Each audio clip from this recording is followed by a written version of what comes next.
আসসালামু আলাইকুম প্রিয় বন্ধুরা, গত দিনের মতো আজকেও আপনাদের সাথে দেখা হলো। আজকে আমরা সুন্দর একটি দৃশ্য উপভোগ করব।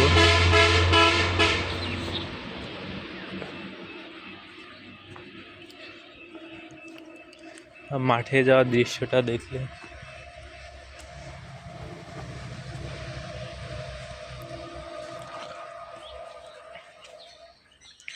এক সময় এই সাইডে শুধু মাঠ ছিল, কিন্তু এখন এটা আস্তে আস্তে বাড়িতে পরিণত হচ্ছে। প্রত্যেকটা জায়গায় বাড়ি আর বাড়ি, আস্তে আস্তে উৎপাদনের জায়গাগুলো শর্ট হয়ে যাচ্ছে।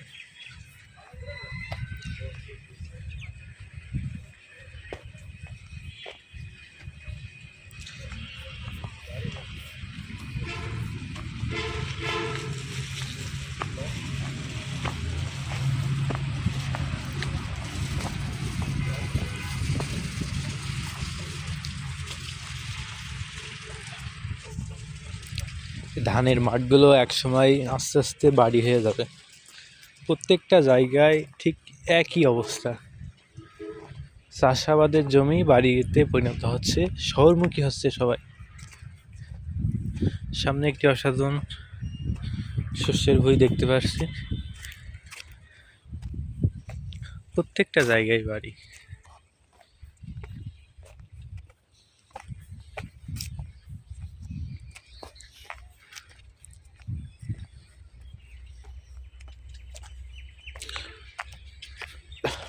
এইগুলো সবই আগে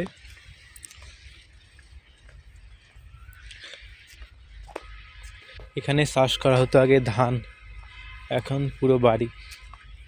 প্রত্যেকটা মাঠের ভিতরে দেখলে অবাক হয়ে যাবেন একটা বিষয়, এমন এমন জায়গায় সব চলে আসছে। গ্রামের মানুষ সব শহরমুখী হচ্ছে।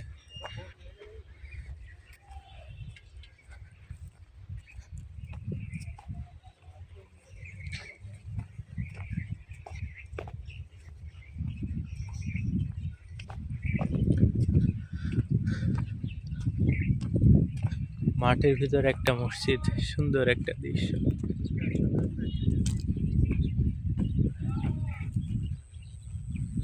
ওয়াও, মিষ্টি বাতাস।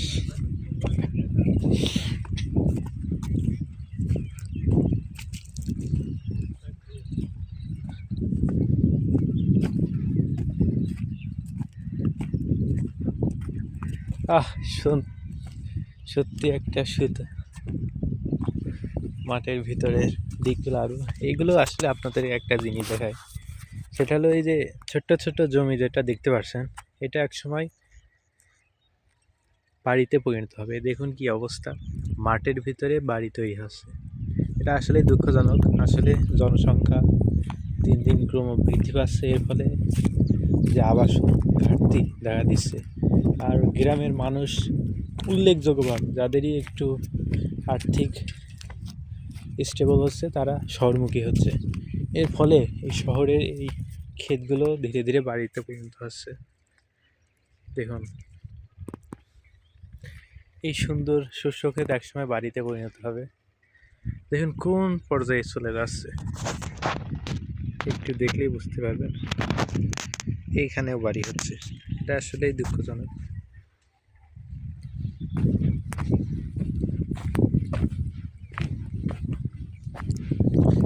জঙ্গলের ভিতরে একটা বাড়ি আমরা আজকে দেখতে যাচ্ছি।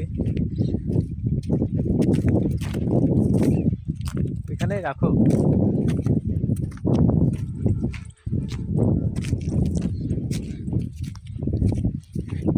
এটা অনেকটা ভূতের বাড়ি।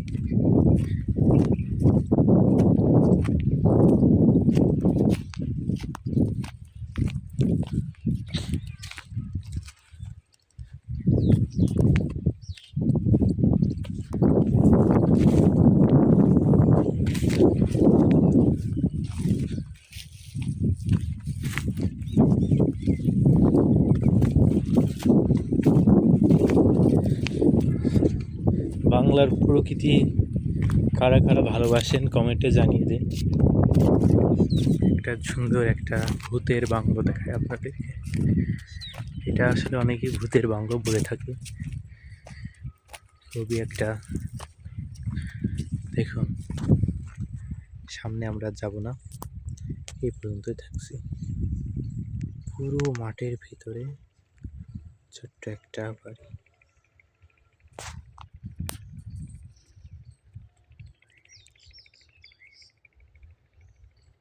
ভূতের বাড়ি বললে ভুল হবে না। তো আজকে এই পর্যন্তই। ভিডিওটি ভালো লাগলে অবশ্যই সাবস্ক্রাইব করুন, আমাদের পাশে থাকুন।